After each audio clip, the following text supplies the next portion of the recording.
Right ఇక details చూద్దాం. పంచాయతీరాజ్ గ్రామీణాభివృద్ధి శాఖపై అధికారులతో AP deputy CM Pawan Kalyan సమీక్ష నిర్వహించారు. బదిలీలతో పాటు పలు కీలకమైన అంశాలతో అధికారులతో చర్చించినట్లుగా తెలుస్తోంది. అధికారులకు బదిలీలకు సంబంధించిన మార్గదర్శకాలు, నియమ నిబంధనలపై ఆయన చర్చించారు.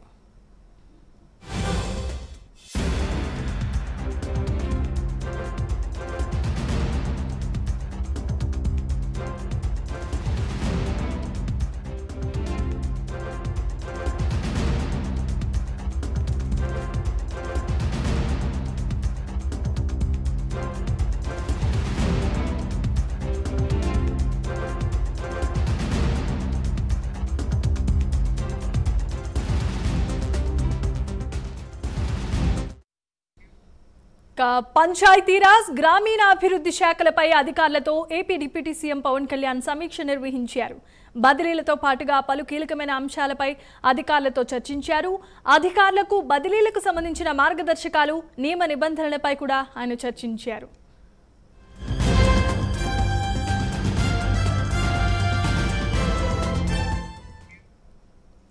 ఇక ఇదే అంశానికి సంబంధించి మరిన్ని అప్డేట్స్ మా ప్రతినిధి శ్రీనివాస్ ఫోన్ ద్వారా అందిస్తారు. శ్రీనివాస్, చెప్పండి. రాష్ట్ర ఉప ముఖ్యమంత్రి పవన్ కళ్యాణ్ ఈరోజు తన శాఖలైన గ్రామీణాభివృద్ధి అలాగే పంచాయతీ శాఖలపైన కూడా తన క్యాంపు కార్యాలయంలో ఈరోజు ఉన్నతాధికారులు కూడా సమీక్షా సమావేశం నిర్వహించారు. ఈ సమీక్షా సమావేశంలో ప్రధానంగా గంటన్నర పాటు కొనసాగిందని చెప్పుకోవచ్చు. అయితే ప్రధానంగా ఇటీవల అంటే నిన్నటితో ఆ శాఖలకు అన్ని ప్రభుత్వ శాఖకు సంబంధించిన బదిలీల ప్రక్రియ నిన్నటితో ముగిసిందని చెప్పుకోవచ్చు. అయితే గ్రామీణాభివృద్ధి పంచాయతీ శాఖలో జరిగిన బదిలీల ప్రక్రియ ఎలా కొనసాగిందని దానిపై కూడా ఆయన డిప్యూటీ సీఎం పవన్ కళ్యాణ్ ఉన్నతాధికారులతో కూడా రివ్యూ చేశారు. అయితే ఈ రివ్యూలో ప్రధానంగా డ్రామా అంటే గ్రామీణాభివృద్ధి శాఖ అలాగే పంచాయతీరాజ్ శాఖ సంబంధించిన డ్రామా ప్రాజెక్టు డైరెక్టర్లు అలాగే జిల్లా పంచాయతీ అధికారులు అలాగే డీసీడీఎల్ ఈ తదితర అధికారుల ఉన్నతాధికారుల బదిలీల ప్రక్రియ నిబంధనల ప్రకారం చేశారా లేదా అని చెప్పి ఆయన అధికారుల వివరాలు అడిగి తెలుసుకున్నారు. దాని తర్వాత కూడా మాతృశాఖలకే చెందిన అంటే ఓన్ డిపార్ట్మెంట్లకు చెందిన ఏదైతే అధికారులు ఉన్నారో వాళ్ళకే ఈ బదిలీలో తగిన ప్రాధాన్యత ఇచ్చే విధంగా కూడా ఇచ్చామని చెప్పేసి కూడా అధికారులు ఆయనకు పవన్ కళ్యాణ్ వివరించడం జరిగింది.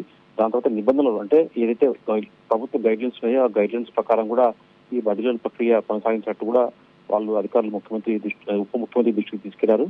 అలాగే ఇన్ని రోజులు అంటే అప్రాధాన్యమైన స్థానాల్లో ఉన్న వాళ్ళకు కూడా ఈసారి తగిన ప్రాధాన్యం ఇచ్చే విధంగా కూడా వాళ్ళకి మంచి పోస్టులు అంటే మంచి స్థానాల్లో వాళ్ళకి సముచిత స్థానం ఇచ్చే విధంగా కూడా ఒక గుర్తింపు ఇచ్చామని చెప్పి అధికారులు పవన్ కళ్యాణ్ దృష్టికి తీసుకెళ్లారు. దీనిపైన కూడా పవన్ కళ్యాణ్ బదిలీ ప్రక్రియ పారదర్శకంగా నిబంధనలకు అనుగుణంగా చేసేందుకు అధికారుల తీరుపైన కూడా సంతృప్తి వ్యక్తం చేశారు. ఇదే విధంగా భవిష్యత్తులో కూడా గ్రామీణాభివృద్ధి పంచాయతీ శాఖలో చేపట్టే అన్ని పనులు కూడా పారదర్శకంగా ఉండాలని చెప్పేసి ఆయన అధికారులకు ఆదేశించారు. మొత్తం మీద చూస్తే బదిలీ ప్రక్రియ సాఫీగా ఎలాంటి ఒత్తిడి అంటే రాజకీయ ఒత్తిళ్లకు లేకుండా కేవలం మార్గదర్శకాలకు అలాగే వాళ్ళ వాళ్ళకి ప్రాధాన్యత ఇస్తూ కూడా వాళ్ళకి మంచి పోస్ట్ ఇచ్చే విధంగా కూడా చేశారని చెప్పేసి ఆయన పవన్ కళ్యాణ్ సంతృప్తి వ్యక్తం చేశారు. Thanks for the update Srinivas.